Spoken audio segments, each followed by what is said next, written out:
Hello and welcome to the Rubber Match. I'm your host, Seth Weber. With me, always my hetero life mate, Brian Freeland. What is going on? Back from the break? It has been a minute. And we had a lot of plans to do editing and promotion during the time, and time just got away from us. Yeah, we didn't do any of it. None of That's it. Fine. I don't think anyone's going to take it to task. No, the 16 people we got on the last episode, they'll be extremely upset that we're not interacting with them on social. 16, huh? Yeah. I think so, something like that. I could probably get that to 17 if I did some promotion. Wait, New Year's goals. Oh, what am I doing? I'm supposed to take the goalie out. That's all right. What color am I? I'm going north? You're red. I'm red. That's right. Yeah. Okay. There we go. Go there. Yeah. Holidays. Oh. Can't shoot it if I don't hold it. Oh, Jesus. Oh. I got icing on that. Yeah. So, Christmas, holidays, how'd everything go for you? Well, the week before we were supposed to fly to Seattle, I got COVID. And then a couple days later, my wife got it. Luckily, we think our daughter was spared. It's almost like masks work. I don't know. Nice. So, then we told ourselves we were supposed to fly out the Friday before Christmas, but like if anybody was testing positive, we were just going to stay. And we stayed, and it's fine because our flight was canceled anyway, and chances are high that, I don't know if you were seeing any of the reports coming out of Seattle and the ice that got there. Oh, you got to put your goalie back. Oh, yeah. Until then. Good try. Not from that angle. Take a minute to get out there anyway. Yeah, good try from there. Yes. But, the chances are, damn it. If I get talking shit, chances are high we would have been stuck in the airport anyway. So, yeah. It sounded like it's a huge clusterfuck. Our friend went to Chicago to visit her family. She left before Christmas, and then she didn't come home until today, and she was supposed to be back on like the 28th or 27th or something like that. So she was like stuck there for like several days. Yeah, it's been bad all around. I am seeing Everett Newton, actually, old friend. His flight got canceled, so he and his partner took the train up to Portland, but we're going to see him tomorrow in Boston. So, that'll be nice. Yeah. So, I've been stuck in the house basically for, it feels like over 2 weeks now. It's got to be 2.5 weeks, close to 3, just with my wife and daughter. And everybody still alive? Yeah. Just touch and go. Touch and go for a bit. I am. I need a lot of peace and quiet and time to myself, and I just have not gotten it. Yeah.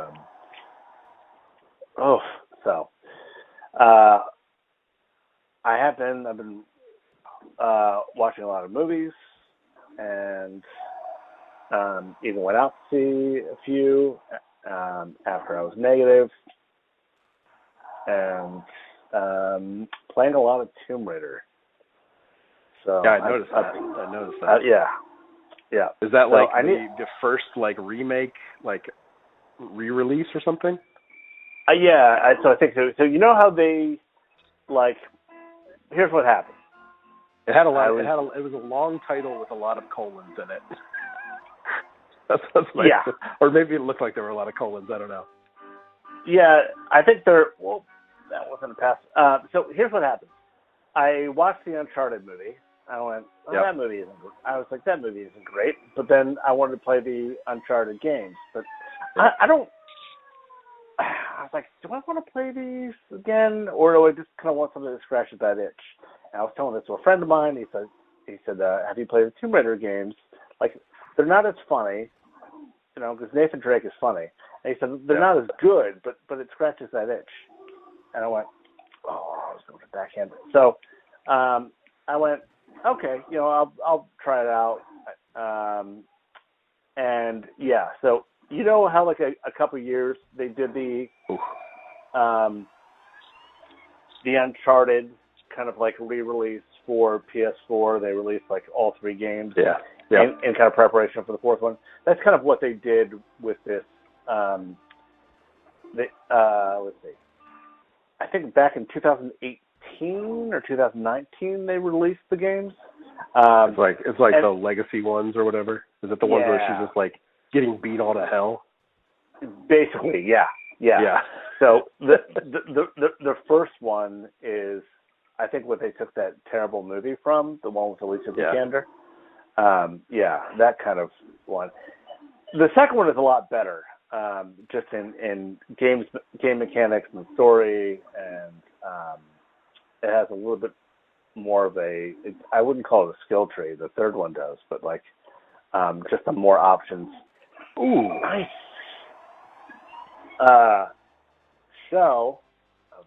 My man. So it reminded me of the Uncharted games in that way. Like the first one was a little rough. The second was a high water mark. 3 and 4 are both pretty good.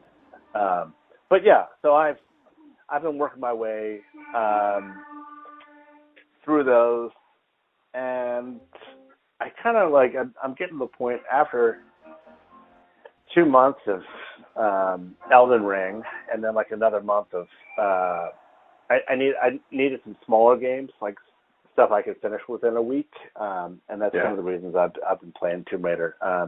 So I think after I finish this one, I'm going to be good for a while. I feel like my concentration is coming back. I feel like I'm probably ready to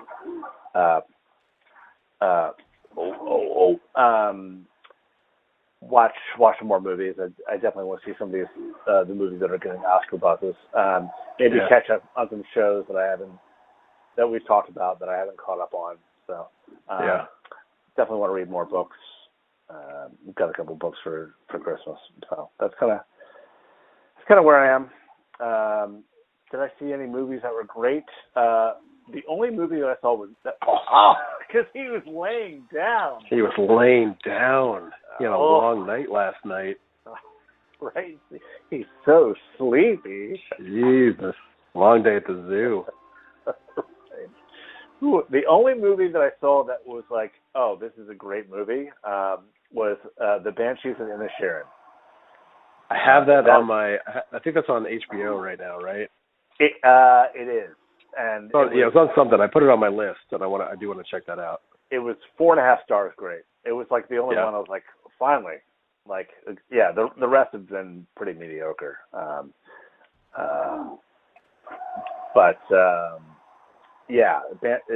It's good. It is funny. It is dark. It is heartbreaking. It's compelling.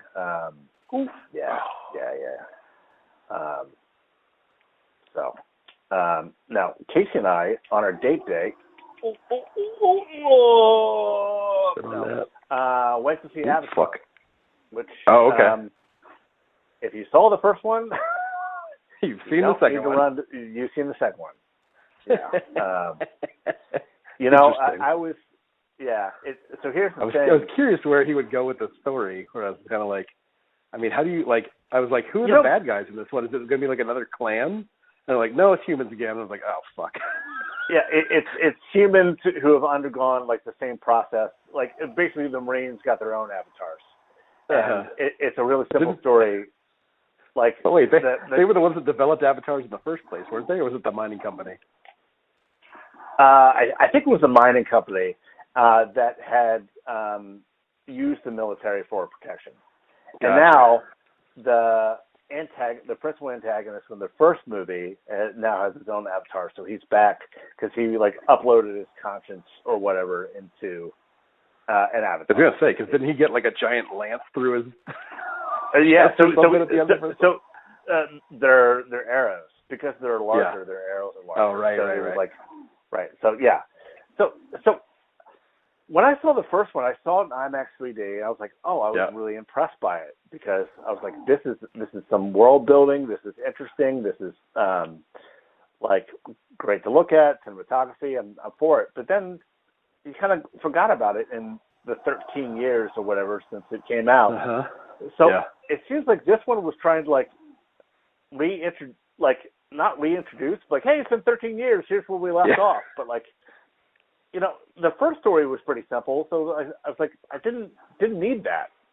I was like, are you just trying to introduce a new generation or half generation of people who maybe missed it the first time, see it now? Yeah. I don't know. The underwater stuff was interesting, but for a 2.5 hour movie, that's like an interesting 15 or 20 minutes. I mean, it definitely, the movie takes its time telling the story, and I've seen some critics saying, oh, like, this is positive, all right? So we're not rushing through something. The story is simple, so we can take our time, 20 minutes, swimming underwater and showing some other tribes and clans. But it wasn't compelling enough for me. I was like, that's a movie. I would say anyone who's going to see it we saw it in IMAX 3D, actually in the same theater that we saw the original one in 13 years ago. 13 years ago on this very night. Yeah. So, you know, see it if you want to, but like, I don't know. If you're gonna say I'll watch it at home, unless you have like an amazing like home theater system and you can get a 3D experience, or actually the 3D in this one wasn't even as, unless for the 20 minutes of underwater stuff. Maybe I wasn't impressed by it because I've seen it before. I wasn't really seeing anything new. Right. So. Yeah. But James Cameron does love his water movies. I will say that. He's always loved his water movies. Yeah, no, but I mean he's had other more interesting movies. Titanic isn't one of them, but was it Abyss? Yeah. Oh man. Fucking Ovechkin, throw the hat to me. Right. So Abyss is interesting. Terminator 2 is interesting. I mean, he's had some projects. I don't think he's a hack, but I don't know. That was a competent director. Early to mid '90s. Yeah, that's true. That's true. I watched a couple of things. I was really interested in A Christmas Story Christmas. Oh, okay. You know, I've never seen the original one. No? Really? No, yeah, I know. I've seen bits and pieces, obviously, but I've never seen the original one. Yeah. It makes my list every year, but yeah. It's, oh, damn it. It's I wasn't expecting a whole lot because it was like, oh, they got like all the kids back and they all kind of look the same, some more than others. But it has like the same heart, and it's a really smart take on the story. Okay. Because it like takes place in the 70s. The first one takes place, I think, in the 50s.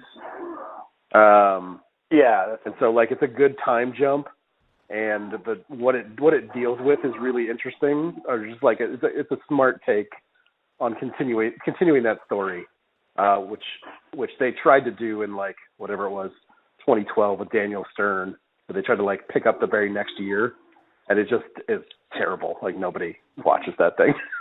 I didn't even know there was one. Yeah, there's like 2 sequels now technically. One that like the original Ralphie made, and then the other one that was, I guess, studio driven or whatever. Okay. But it was enjoyable. Like I was there was parts of it that was like really funny, and it was good. And the mom, obviously like the parents from the original aren't in it, because I think the dad recently died not that long ago, and then the mom I think is senile or something. Oh, Okay. I don't know how it's possible, but you got it. I don't either. But they got the lady. They got Julie Haggerty from Airplane to play the mom, like the grandma now. And she's fucking great. Like she still has that like straight person comic timing. That she had in Airplane, and it's just fucking. It's great. It's really great. Mixed with like Midwestern, blunt honesty. It's pretty great. Pretty great. The other thing we watched last night. We stayed up way too late watching it. Was Glass Onion. Yeah. So here's my hot take on Glass Onion. I gave it half a star because a third of the way through the movie, Benoit Blanc lights his cigar with a lighter, and I stopped watching. Okay. I don't know how to react to that. So that's a big faux pas.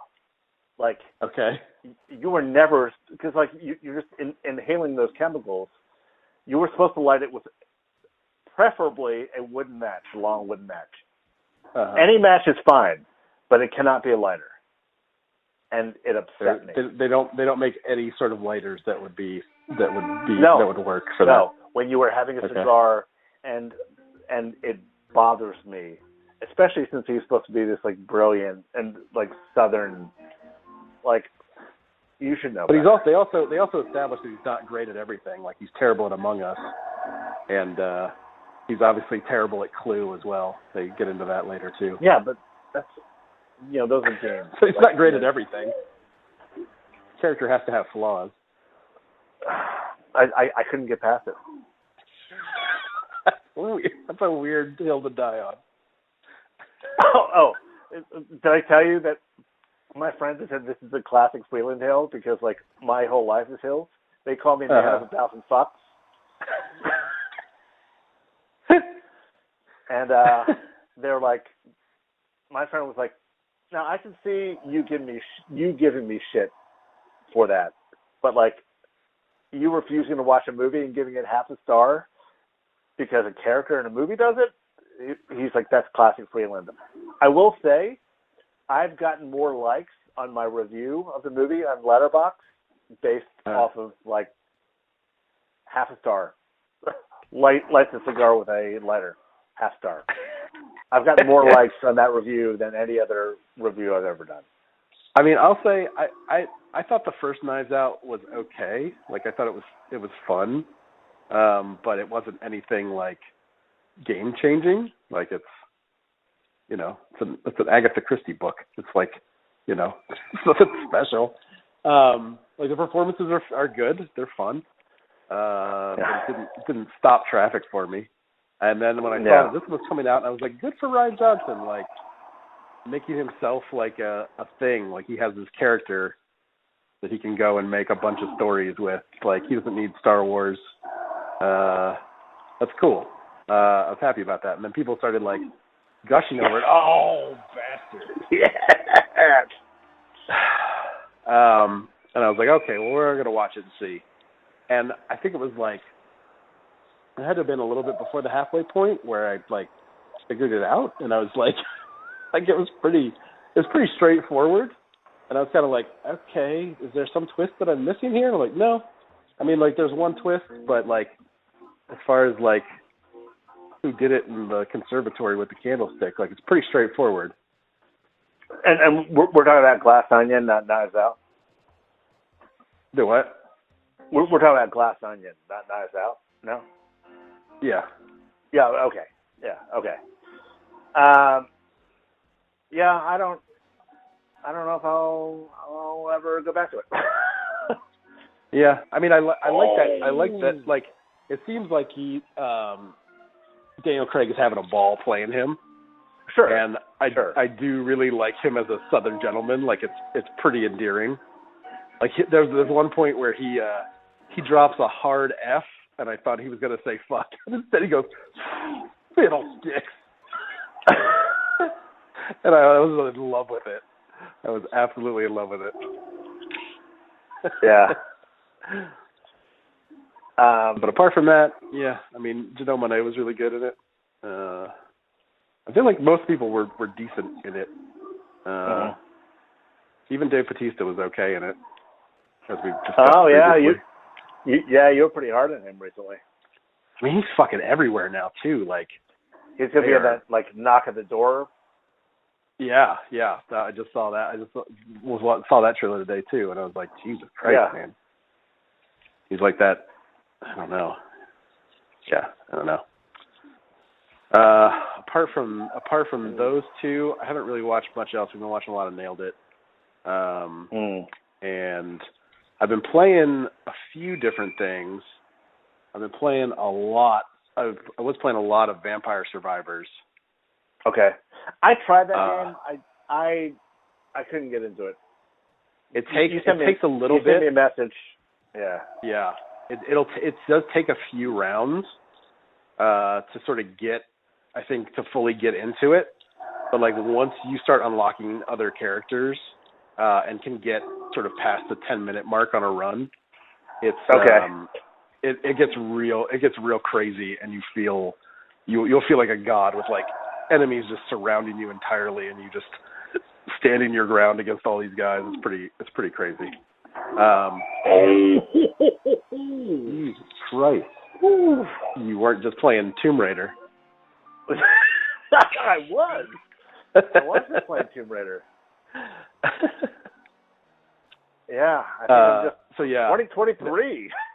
Let's go. Vampire Survivors, for people that don't know, it's a roguelike that you pick a character that they have different abilities, but then you pick things to level up for them. So like you get a choice to like pick a thing for each level that you go up, and you try to make it as long as you can. And at 30 minutes, death comes for you, which apparently you can kill death at the 30-minute mark, and then they'll set a second death for you.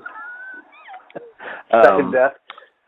Yeah, and I think isn't that what the French call Le Petit Mort? Yes. Yep. Yeah. But it's free on. Jesus. It's free on iOS, and the monetization isn't even that annoying. So, like, I would highly recommend people at least trying it out. The other thing I've been playing a decent amount of is Fortnite. Really? Yeah, I hadn't played Fortnite in a really long time. I've been watching the McElroy brothers. They've been doing like a Monday stream where they all play Fortnite, and it just looked like a lot of fun. And at this point, like Fortnite, the game that it was and the game that it is now, I mean, it's still at its core the same thing. Like as far as like the battle royale stuff, it was a one-timer and I missed it. But they've made so many deals with licensed characters and shit that like you'll just be playing around and you'll get attacked by Indiana Jones and Han Solo and the dude from Doom and like everybody fucking under the sun, like Deadpool and Daredevil. Like they're all available. Like they're not all available at one time. You could have gotten them. Like you could get Han Solo right now. But they have got a big Marvel pack that you could get right now if you want to spend money. But you don't need to spend any money at all, really. But it's just fun. Like I've been playing solos mainly, but I did play some with two other random people, and we actually got a win, which is the first time I think I've ever won in Fortnite. But it's just fun, and they just like the new update they just made. They just like updated to the new Unreal Engine, and so it plays I think a little bit differently than it used to. But I don't know. It's been fun to like not worried about anything and just sort of just play it. How much like because the thing that got me back in the day was like I wasn't really a quick builder. Like it seemed like so they have a no build mode. Oh really? So it's just a shooter. Damn. Okay. All right. So I only play no build mode because I didn't like building either. Yeah. And like I wasn't good at it, I wasn't quick at it, and other people would just like, 12-year-olds basically would just build a hell and then just sit up there and snipe me. And I was like, I can't. Yeah. Yep. Oh, all right. Well, that's interesting. How long have they had that? I think the no build mode's been out for fuck you. Has been out for. Oh, damn this keeper! Fucking earning his check. God damn it. I think they've had it for for a while now. Like since I've been watching the McElroys, they've damn. Oh shit.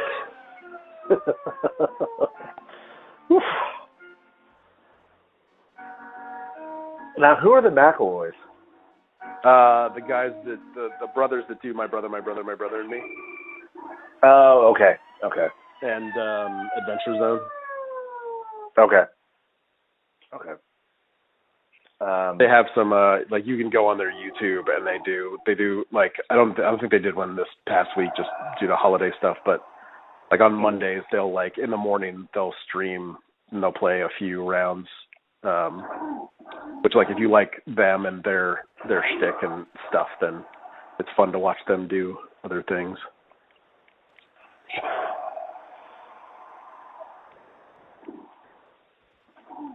Oh, and let's see. We know your feelings on Christmas, but you said things were changing. So did you? Well, you were never opposed to receiving things, right? Did you? Do people still give you things, or are you? So you just nothing happens. So I gotta give a shout out to my my MFA friends. There are like 6 of us in this. We have a Signal thread, and we started really just kind of keeping in touch with each other during the pandemic. There were 7 of us. We lost one of our friends to cancer almost 2 years ago in February, and I think since then, like we've really made it a point to try to get together at least once a year, twice. And so this year, oh my God, holy shit! Yeah, good Lord, wow! I should have been playing this fucking game. The one girl in the group said, "How do we feel about doing a Secret Santa? Yay, nay?" And then we started talking about like, well, what would it mean if we did like an overt Santa? Like we just told each other who we got. So we started doing this year. We did a thing called Brazen Santa, and I was pretty brazen about it. I would say, all right, like I got this person, and we didn't really develop the rules on like how Brazen Santa was supposed to work. I was pretty brazen about it. I was like, I'm going to take this person and get them this thing, and it didn't. What? Yep. Yep. There was no one down there. It passes to you, and you just got to slid right in there. Yeah. So we agreed to it. It was like, all right, you know, like there's a $30 limit. I pulled her name. I got her book. Somebody pulled my name and got me like a really nice Damascus steel. Son of a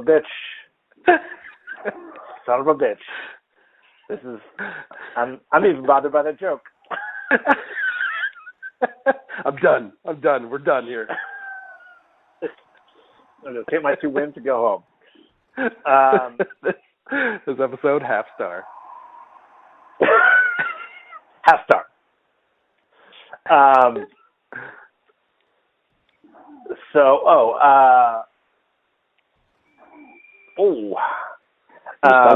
My goal, my strategy now is just knock the goal out of the way whenever you come down the ice. So it got me a really nice Damascus steel German chef's knife, which was really nice. And I was like, I don't know how you found this for $30, but maybe you didn't keep the limit. And either way, this is a nice gift. So that was the one thing. Casey and I really focused on. We want to focus on experiences this year over things, which is great because I was like, oh, honey, I planned this really It's going to be so great. You're going to be so excited. And she's like, great. Like, when are we doing it? I was like, well, I'm going to keep it a secret until, we find some time. We got to get a sitter. I obviously have no idea what it's going to be. No, of course you didn't. No.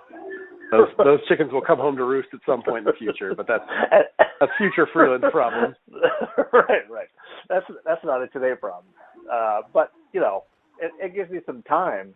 But I'll start dropping hints like, hey, can we get a sitter, or can your sister come down? Maybe watch Cameron end of February. To drop some hints like that.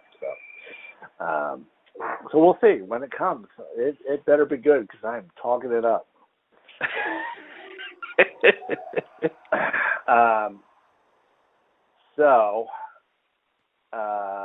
No, it was pretty. It was really focused on Cameron, and we did the same thing. She got a couple books. She's really into Spider-Man right now. She got a Ghost Spider costume, and like the one toy were some Ghost Spidey and His Amazing Friends, which I watched and she watched. So I watched by extension, like both seasons. Yep. I see. So got her like little figurines. Oof, come back with the cars. They like little cars, and right. She's been playing with that. No, it was pretty quiet. So for her, it was like maybe 2 or 3 toys, books, clothes. She was happy. She doesn't have siblings, or she's like young enough where it doesn't have to be like a big deal. But we, Keith and I had talked about some things that we would like to do with her this year, especially when the spring comes, and we're really we kind of going to kind of make it last throughout the year. So yeah, I didn't even get anything for myself. I knew he was going to get boxed in there.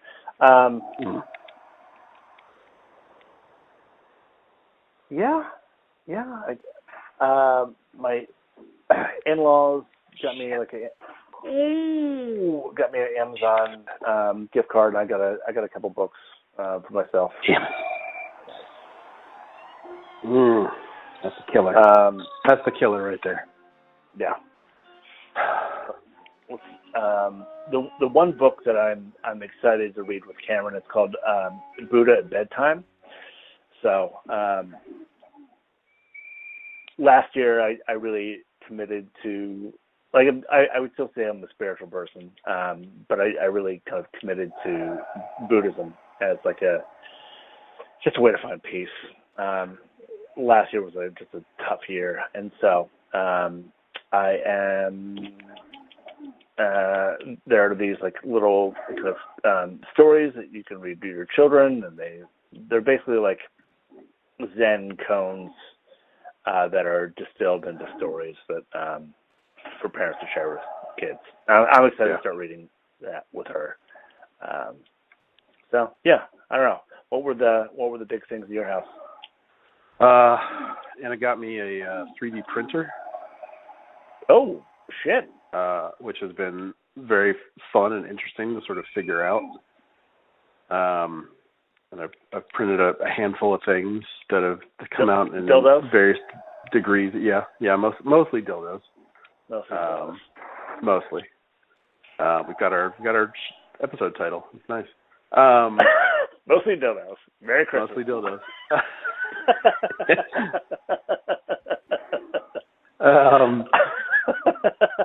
So yeah, it's been a whole world to just sort of figure out how all that works, and like there's so many things that can go wrong. And then Elliot was like, "Oh, I know what I want. I want to make a rainbow planter. Like it's a rainbow, but you could put a succulent inside of it." And I was like, "Okay, we'll see what we can find." Because there are a lot of websites that have, God damn it, there are a lot of websites that have models and things that you can just download for free and then print. And I scoured, and I couldn't find it anywhere. So I had to figure out how to like take a model that someone made of a rainbow nightlight and then cut a hole in the top of it, which is harder than it sounds. Yeah. in the model so that it would print properly, and then print it all out. And then printing it probably took about a day. But we just finished it and put it all together, and they're actually out getting a succulent right now. So I'm pretty proud of that. There's some wonky bits on it, but it's not too bad. All right. Take a picture, take a picture, and I'll put it up on our Instagram account. Yeah. The other thing I got Anna was we've been talking about getting large moss art for our front room, and everywhere I priced it was like moss, like preserved moss. Oh, you're saying M-O-S-S. Okay. Yep. Okay. Got it. Okay. Moss. Yeah. Preserved moss. I was like, are you guys like really into M-O-T-H moss now? Did I not know Just this? a podcast. Okay. Right. But everywhere I looked, like when you're talking about like a big one, like 40 by 60, like you're talking about like $3,000. I was like, surely this can't be that hard.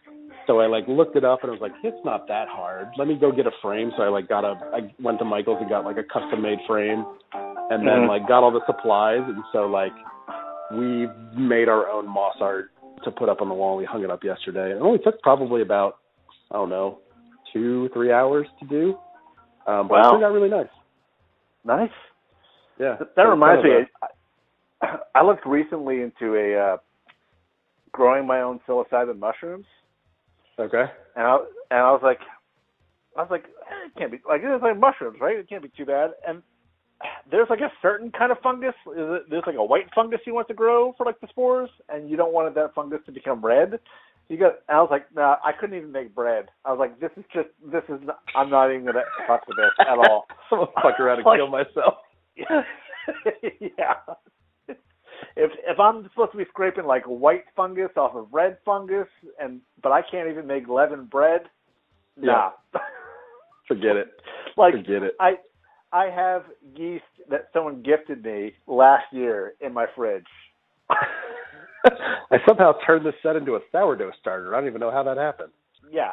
I haven't fed that starter in a year, and it's got like this brown, they call it like liqueur on top. I was like, Casey asked me, "Is that still good?" I was like, "I don't know." I was like, we did lose power once, and the fridge went out. So I'm sure it's fine. No psilocybin mushrooms for me. Which then I'm a full-grown man. Like, I've never had a drug connect. I wouldn't even know where to start. Like, do I just show up at high school and be like, "Hello, fellow kids"? Nope. Don't do that. You definitely don't talk about that on a podcast. Oh, really? Okay.